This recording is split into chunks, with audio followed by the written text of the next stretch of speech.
Hey, what's up, guys? Welcome today to a deck profile and interview. I'm here with Elijah Green, and yo, he just did the impossible, man. He literally Mr. Impossible out here. He literally topped this LCS, top 16 this LCS with DDDs. A deck that people were still questioning whether or not it's relevant enough to be part of the meta, and Elijah's out here just proving everyone wrong. This deck is absolutely like insane, and it's like obviously very, very big brain to play this deck, man. Like, yo, so Triff Gaming, bro. I'm waiting for you to release a combo video soon, man, because I have no idea how to play this deck.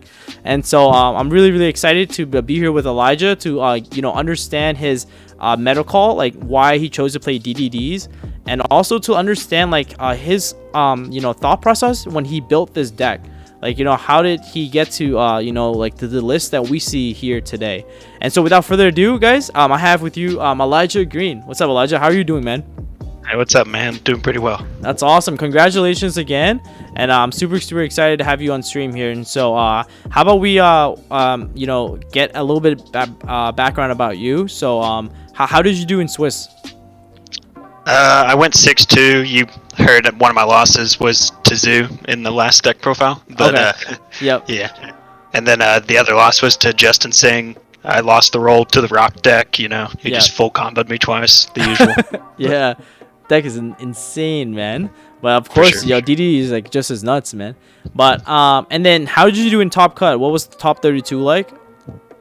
I played Kamal. It was a pretty crazy game, honestly. Oh yeah, dude, that was a feature, man. That was the nuts. Yeah, that game was crazy because he beat me game 2, even though I had evenly Dark Ruler and like some combo cards afterwards. It was a good match, though. Yeah, for sure. And then top 16. How did that go for you? Oh man, it was down. It was like down to the wire. We made it to game 3. Yeah. And it just pretty much came down to if the last card in his hand was an extender or not. Because if it wasn't, he died the next turn, and it was just like the perfect extender. So. Oh right. And that was to Tristan, right? Who got second? Yeah. Gotcha. Yeah. Because I think were you able to go first, and then he played through the board, correct? No, Tristan actually bricked against me super hard. He won the roll. Yep. And he just normaled the monster negator rock guy. What's his name? Kokomiku Guardian. Yeah. And revealed a block dragon and passed. It's like, okay. Yeah, Guardian pass, guys. New meta. Rock deck tier 3, guys. Oh man, Simo was wrong. But anyways, guys, so we'll get started with your deck profile. So man, the One of Ghosts, yo, this card is actually insane, man. So explain to people what DD Ghost is and its relevance within your deck. So you need to play more tuners than just Lamia, because if you don't see like access to a single tuner, you like don't play the game. Yeah. So I wanted to play a few more. This was like the next best one. Yep. It like fills up your graveyard a lot. Yep. So like it helps with grind games. Sometimes you summon it when you're going second, like off Needle Fiber. It'll put Necro Slimes back in your grave for the next turn, which is really good. Yeah. Like, yo, how good was this card with Allure of Darkness, man? Because I know that has crazy synergy.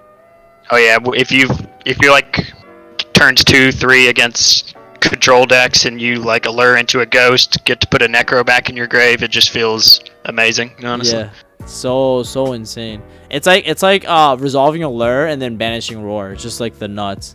Yeah, definitely. And then of course, man, Lamia, man, this card's godly. So how did this card perform for you?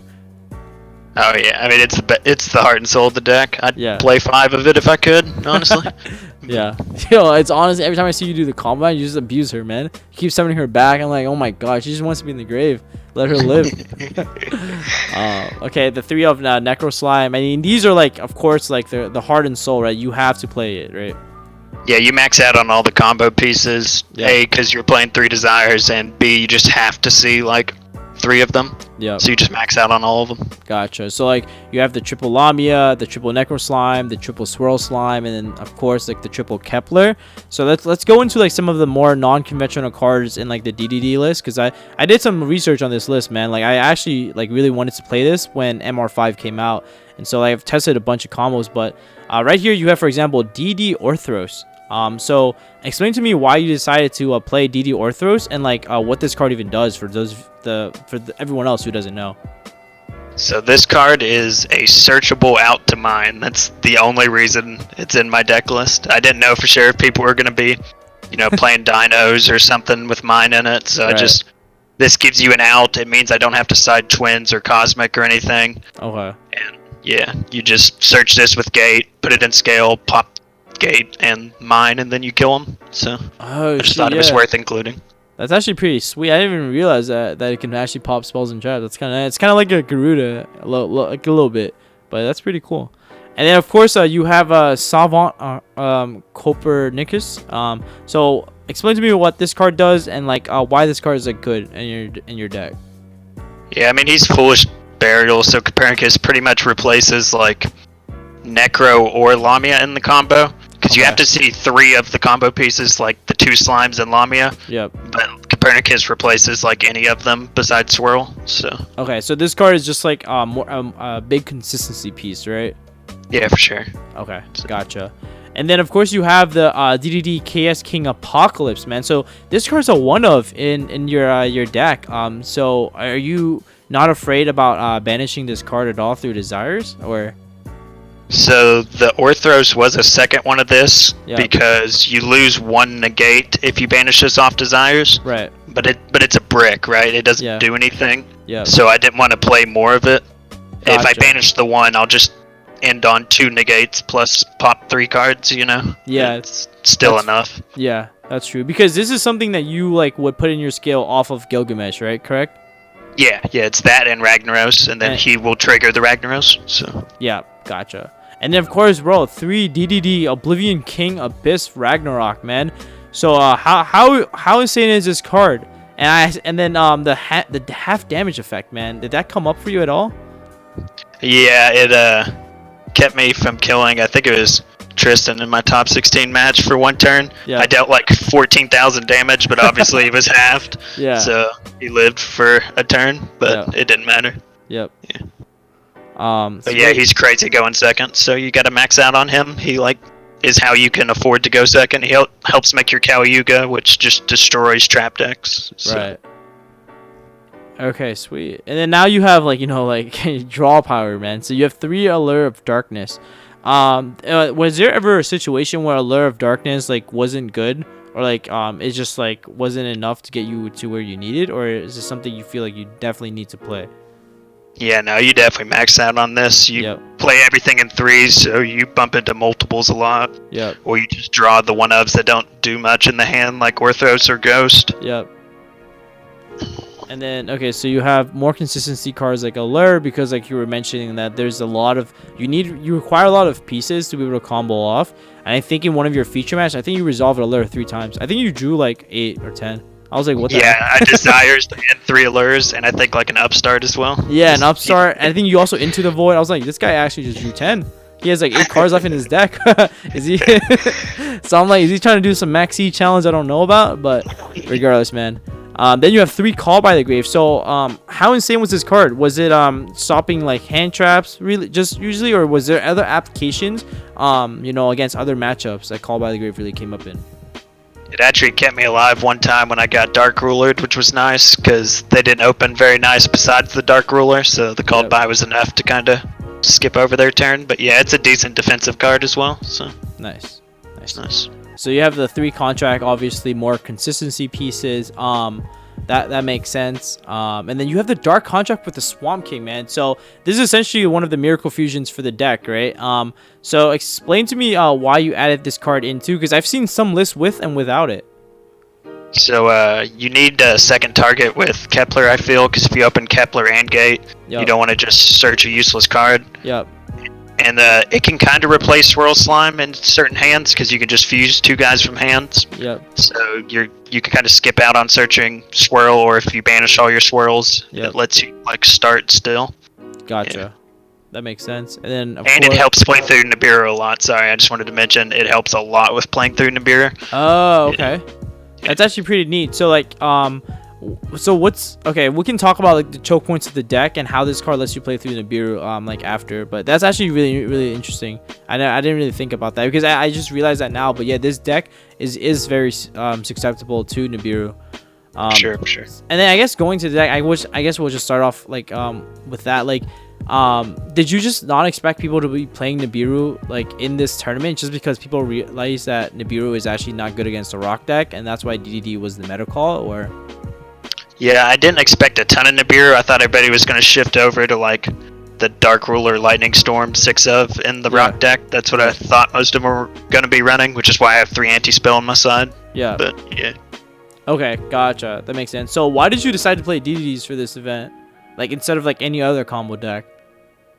Well, it's my favorite deck of all time, first off. But yeah. And a lot of people don't know what it does. Like everybody's been watching the rock deck for 2 weeks now and are already sick of it. So everybody knows like the choke points for that deck. Right. The amount of people that ashed Kepler in my deck that day was insane. That's ridiculous. And that's not the play. So yeah, that's ridiculous. Oh my god, imagine getting ashed on Kepler, man. Jesus. But okay, so then you have like Into the Void, which is more consistency pieces. You have 1-for-1, bro. I think every time I like spectate your games, I think you like drew 1-for-1 like it was your job. Yeah, that card loves me. There's no doubt about that. I was like, what the heck, man? He's why is he resolving 1-for-1 like it's at 3? But yeah, this card's it's like the nuts for sure. The 3 desires. So okay, explain to me. I know it's like mandatory to play desires, like you need to see your engine pieces, but was there ever a situation where the desires actually hurt you more than helped you, like for example banishing like 3 Lamia or like 3 Necro Slime? I actually lucked out. I didn't banish 3 of any combo piece the whole day. The most I banished was 2 Lamia and a Ghost, so I wasn't able to really resolve Needle Fiber. Right. But I just did like a weird combo that didn't really need to resolve it. Okay. You're just gonna have to change your plays up. But yeah, it can mess you up, but it's pot of greed. You need to play it. Gotcha. That makes sense. Of course, like 1 Upstart Goblin, so he's playing essentially a 38 card deck.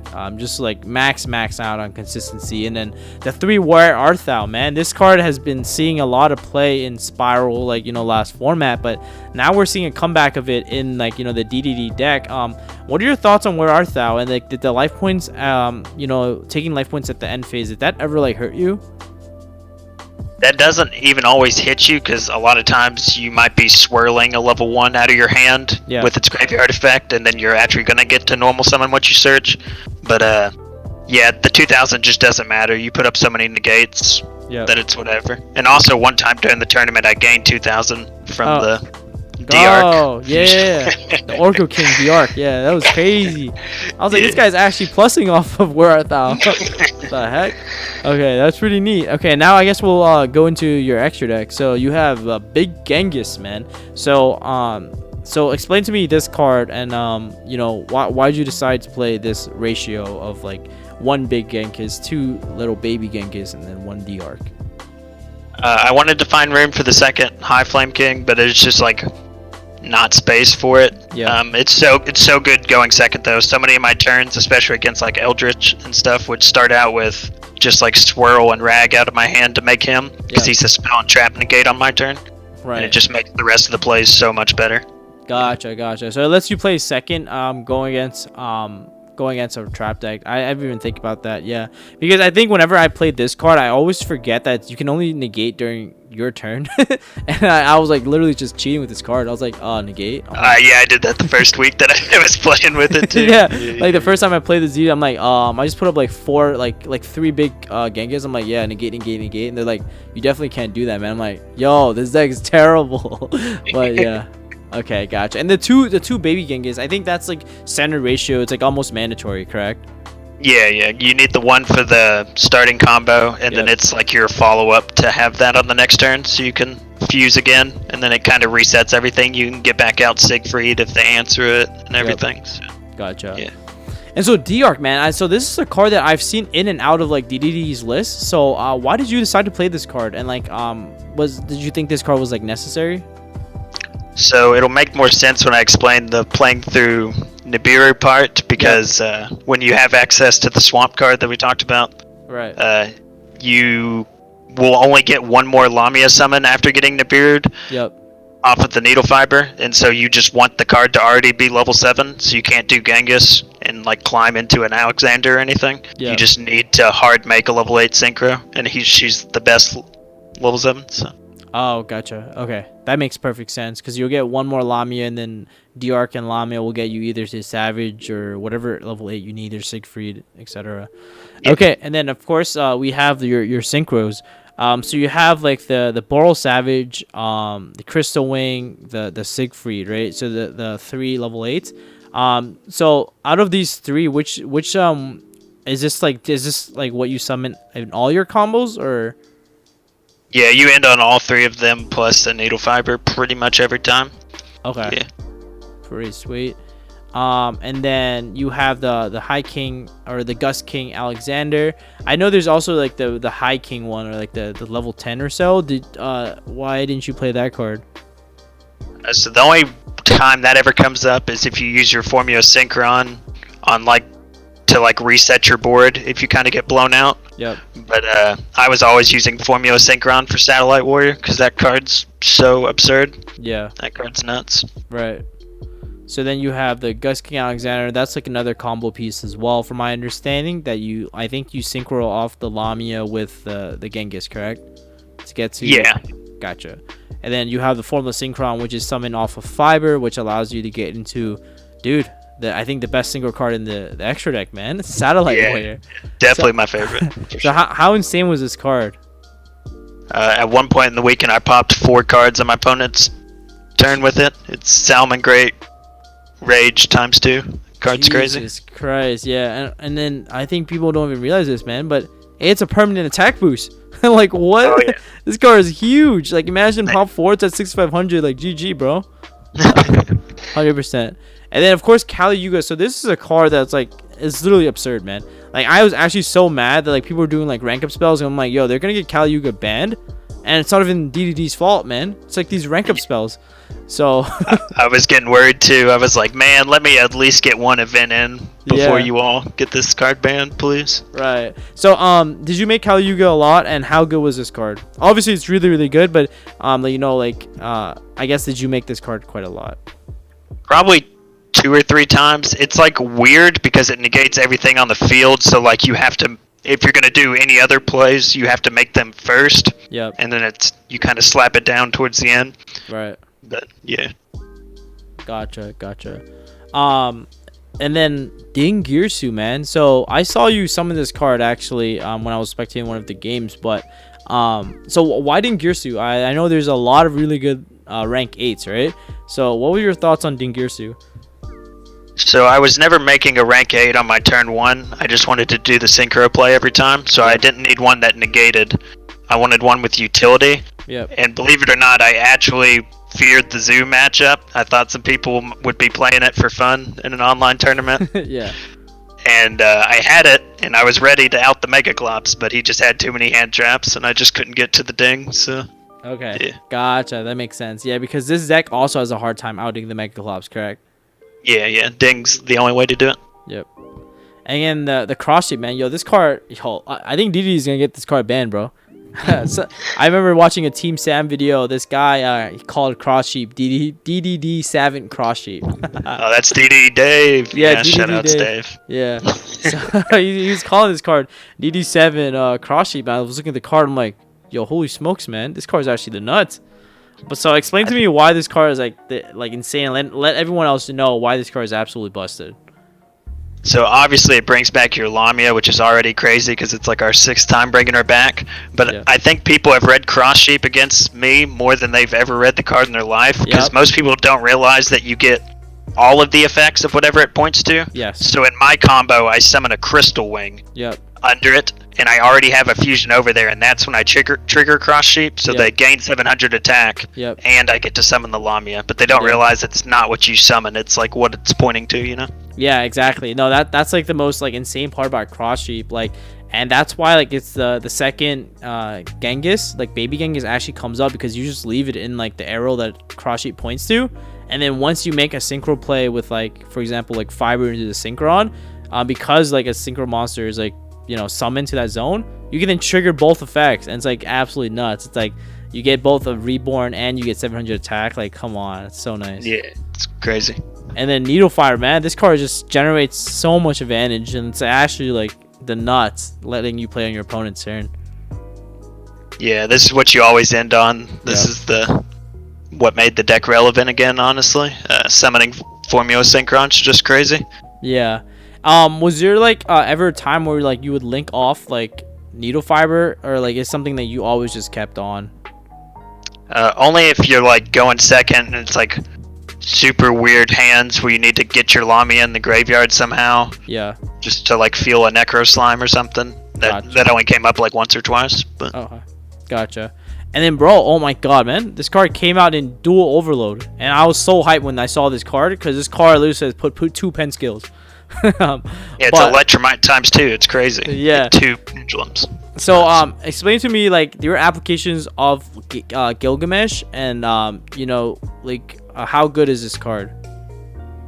So there's pretty much 3 ways that you use it. It's either you have a bunch of guys in your extra deck and you want to pin summon, so you put Copernicus and Kepler because their scales 1 and 10, so you can pin summon your whole deck basically. Yep.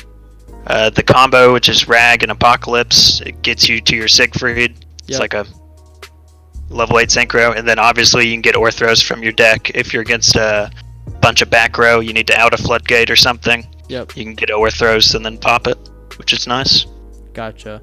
And so I have a quick question since we're already in the extra deck. Why didn't you play other like DDD extra deck monsters like the Wave King High Caesar? Because I know like it's also like a pretty decent rank 6, and I know if Gilgamesh were to like get destroyed by any like I think card effects or battle, right, you can then special summon like any DDD monster from your extra deck. Yeah, or Grave in defense. Or Grave, nice. Right. Yeah.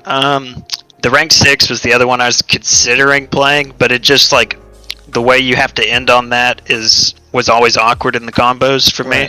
Like you would just end up ending on like that and like Needle Fiber in some hands, and it was just weird. I thought the 3 level 8 synchros was a lot stronger personally, but gotcha, that makes sense.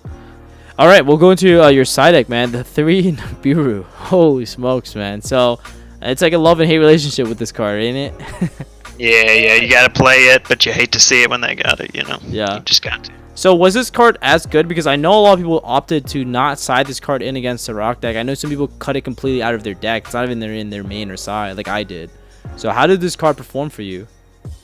So it's weird because where most of the Rock decks aren't playing regular hand traps like Crows or Ash or anything, I actually take Called By It out even when I'm going first, and I'll put in 3 Nibiru, so that if they Nibiru me or answer my board, then that probably means they have less cards in hand, so Nibiru can hit them a little harder, and they usually don't expect it if I'm going first, and it gives me a chance to come back.